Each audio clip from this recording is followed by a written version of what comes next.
नमस्ते, मी कोमल.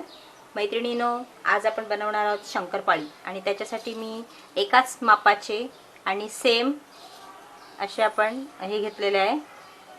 पाणी घेतलेलं आहे 1 वाटी. 1 वाटी तेल घेतलेलं आहे, कुकिंग ऑइल, आणि 1 वाटी साखर घेतलेली आहे.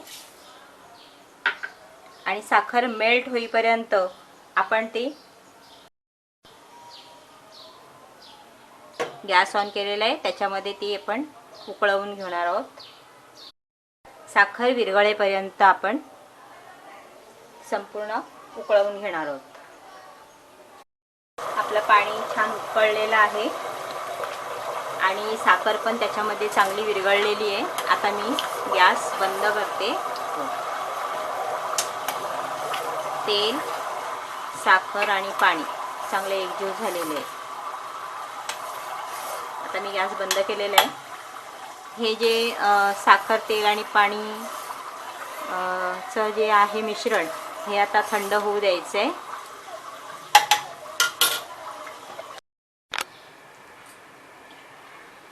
आपण जे तेल, पाणी आणि साखर एकत्र गरम करून घेतलेलं आहे ते आता थंड झालेलं आहे. इथे आपण आता थोडं थोडं पीठ टाकून ते मळून घेणार आहोत. इथे मी मैदा घेते. मैदा हा मी अर्धा किलो वापरते आहे, पण ह्याच्यामध्ये फिक्स क्वांटिटी सांगू शकत नाही, कारण की आपल्याला जे काय आपण पाणी घेतलेलं आहे त्या पाणी, हे जे आपण बनवलेलं आहे साखर, तेल आणि पाणी एकत्र मिक्स करून जे सारण तयार केलेलं आहे, त्याच्यामध्ये जेवढा मावेल तेवढा आपण मैदा वापरणार आहोत. चवीप्रमाणे मी मीठ टाकते. ह्याच्यामध्ये आपण मळून घेणार आहोत थोडं थोडं पीठ वापरून.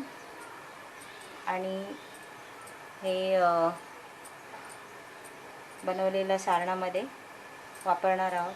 त्या सारणासाठी आपण जे 3 वाटी वापरलेलं आहे पाणी, तेल आणि साखर, ते वाटीचं प्रमाण जे मी दिलेलं आहे त्याच्यात तुम्ही जास्त प्रमाणात घेतलं तरी चालेल, पण तीनही वस्तूंचं प्रमाण सारखंच असायला पाहिजे.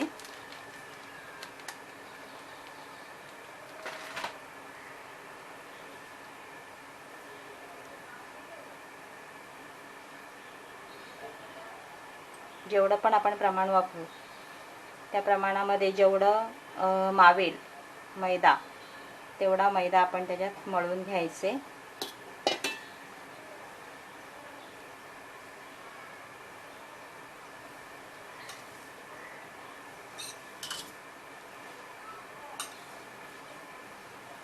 याचा पण वापर करून मी पीठ आपलं छान मळून झालेलं आहे.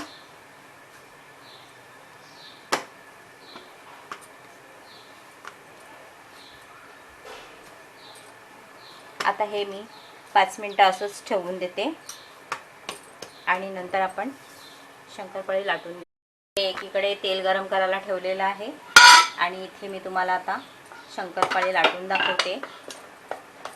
ह्या शंकरपाळ्या आपण जेव्हा बाहेरून घेऊन येतो दुकानातून त्याचप्रमाणे ह्या लागतात. अतिशय खुसखुशीत लागतात. आणि ह्या आपण हे जेव्हा लाटत असतो त्यावेळेस पूर्ण पिठाला पूर्ण अशा स्क्रॅचेस येतात. अशा पद्धतीने पूर्ण ही पोळी मी आता लाटून घेते. त्याला ह्या अशाच लाईनी लाईनी पडतात.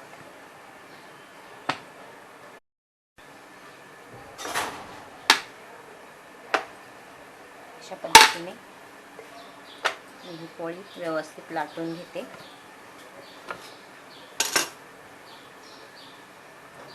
जास्त पीठ घेऊन आपण मोठी पोळी लाटली तरी चालेल, ओट्यावर घेऊन लाटलं तरी चालेल, किंवा मोठा पाट असेल तुमच्याकडे तर त्या पाटावर घेऊन लाटलं तरी चालेल. आणि जेवढ्या जाड हव्या असतील तेवढ्या जाड लाटायच्या. अशा प्रकारे साईडचं संपूर्ण काढून टाकून एक त्याचा छान असा चौकोनी भाग तयार करायचा.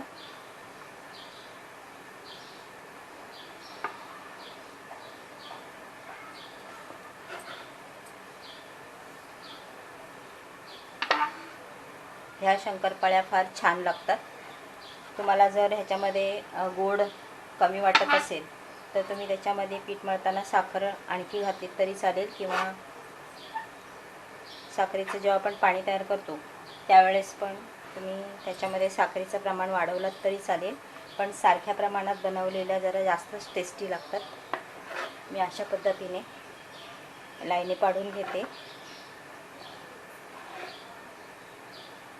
आणि जेवढ्या मोठ्या हव्या असतील तेवढ्या मोठ्या, किंवा लहान हव्या असतील तेवढ्या लहान आकाराच्या,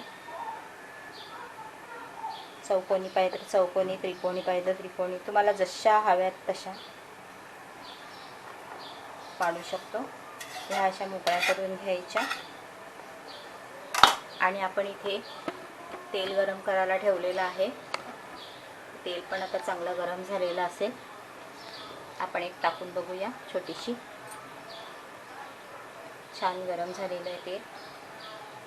ह्या वेगळ्या अशा करून आपण त्याच्यामध्ये टाकून घेऊ.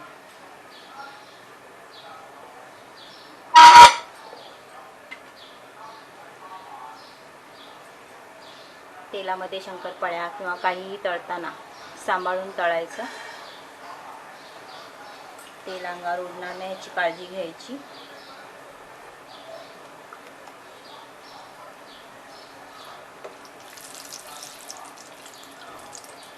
आता हे आपण छान असं ब्राऊन होईपर्यंत ठेवूया.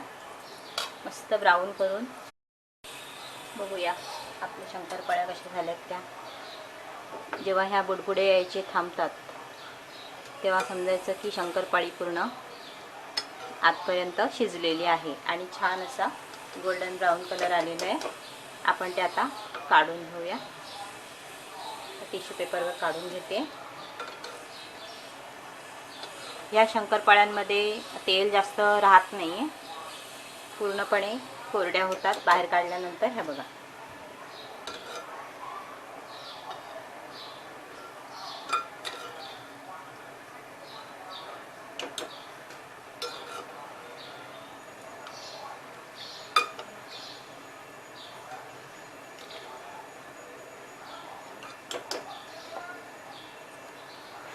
अशा पद्धतीने आपण बाकीच्या पण बनवून घेणार आहोत.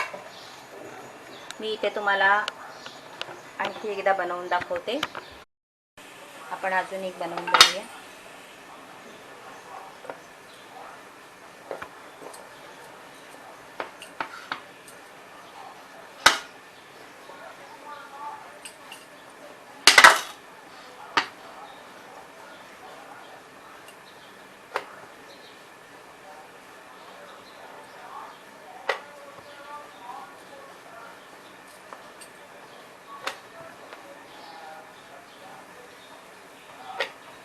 ह्याच्यामध्ये आपण साखर, तेल आणि पाणी एकत्र शिजवल्यामुळे ते खूप छान असं मिश्रण तयार होऊन ते पीठ असं मस्त तयार झालेलं आहे. त्याच्यामुळे त्या अशा लाईनी लाईनी पडल्यात. जसं की बालुशाही बनवण्यासाठी जसं पीठ तयार करतो त्याच पद्धतीने, आणि पूर्ण असं खुसखुशीत होतो. हे बाजूला अशाच प्रकारे क्रॅशेस येणार, कारण की पीठ त्याचं छान झालेलं आहे तयार. म्हणून ते आपल्याला जेवढं हवं असेल तेवढं त्याच्यातलं घ्यायचं. बाकीचं आपण पुन्हा मळून पुन्हा त्याची गोळी तयार करायची आणि शंकरपाळी बनवून घ्यायची. आता ह्याचे आपण पुन्हा मगाशी बनवले तसेच बाजूचे सर्व क्रॅक झालेलं काढून टाकायचं.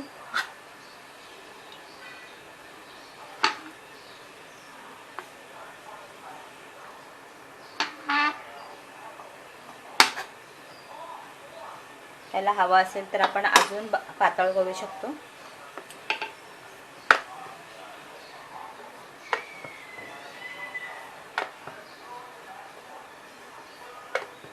जेवढ्या पातळ हव्या असतील तेवढ्या पातळ लाटू शकतो आपण. शॉपमध्ये तुम्हाला जसे मिळतात बाहेरून त्याच पद्धतीच्या शंकरपाळ्या आहेत. खूप टेस्टी लागतात.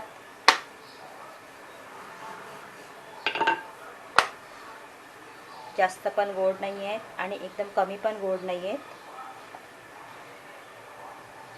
अशा पद्धतीने आपण त्याचे ह्याच्यानंतर आपण सॉल्टी शंकरपाळ्या सुद्धा बनवणार आहोत. खाऱ्या शंकरपाळ्या. तुम्ही ह्या शंकरपाळ्या नक्की बनवा आणि तुमच्या प्रतिक्रिया मला नक्की कळवा, कारण की ह्या शंकरपाळ्या अतिशय छान झालेल्या आहेत. खूप छान टेस्ट आहे. हे तुम्ही आता दिवाळीच्या निमित्ताने तर बनवालच, पण मध्ये कधीही बनवल्यात टिफिन बॉक्समध्ये किंवा अशाच आपण चहाबरोबर नाश्त्यासाठी वगैरे, तरीसुद्धा खूप छान आहेत.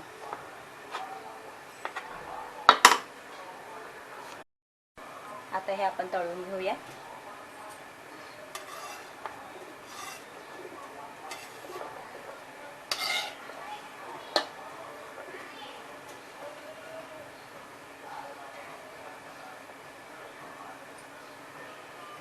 अशा पद्धतीने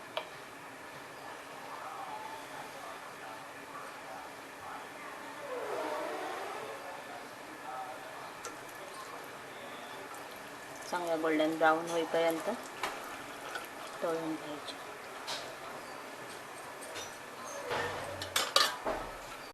चकली, करंजी, शंकरपाळी कोणताही पदार्थ जेव्हा आपण डीप फ्राय करतो त्यावेळेस तेल अगोदर गरम करून घ्यायचं. त्याच्यानंतर एकदम मंद आचेवरती आपण ब्राऊन होईपर्यंत शिजवून घ्यायचा तो पदार्थ. आता ह्या शंकरपाळ्या आपल्या छान ब्राऊन झालेल्या आहेत. ह्या मी काढते. बघा त्याच्यामध्ये तेल आहे का. आपण अगोदर काढलेल्या शंकरपाळ्यांमध्ये सुद्धा तेल दिसत नाही आहे. ह्या सर्व काढून घेऊया आपण.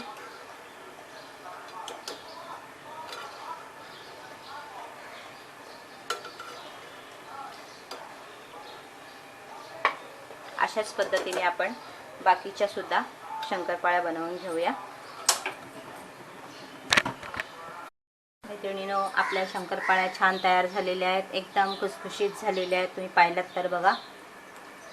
हे बघा, अतिशय छान अशा छान मस्त झालेल्या आहेत आणि एकदम टेस्टी झालेल्या आहेत. त्याच्यामुळे तुम्ही ह्या शंकरपाळ्या नक्की बनवा. मला खात्री आहे की तुम्हाला ह्या शंकरपाळ्या खूप आवडतील. म्हाताऱ्या माणसांपासून लहान मुलांपर्यंत सगळ्यांना चावता येतील आणि अतिशय टेस्टी लागतील. त्यांना खूप आवडतील. अशा पद्धतीने ह्या बनवलेल्या आहेत. तर तुम्ही नक्की ट्राय करा आणि बनवल्यानंतर मला कमेंट करून सांगा की तुम्हाला ह्या शंकरपाळ्या कशा वाटल्या. जर तुम्हाला ह्या शंकरपाळ्या आवडल्या तर रेसिपी खाली नक्की लाईक करा आणि तुम्हाला इतर सर्व रेसिपी पाहायच्या असतील तर सबस्क्राईब करायला विसरू नका. धन्यवाद. शंकरपाळ्या तुम्ही चहाबरोबर खाण्यासाठी किंवा मुलांच्या टिफिन बॉक्समध्ये देण्यासाठी बनवू शकता किंवा दिवाळीसाठी सुद्धा बनवू शकता. खूप छान होतील.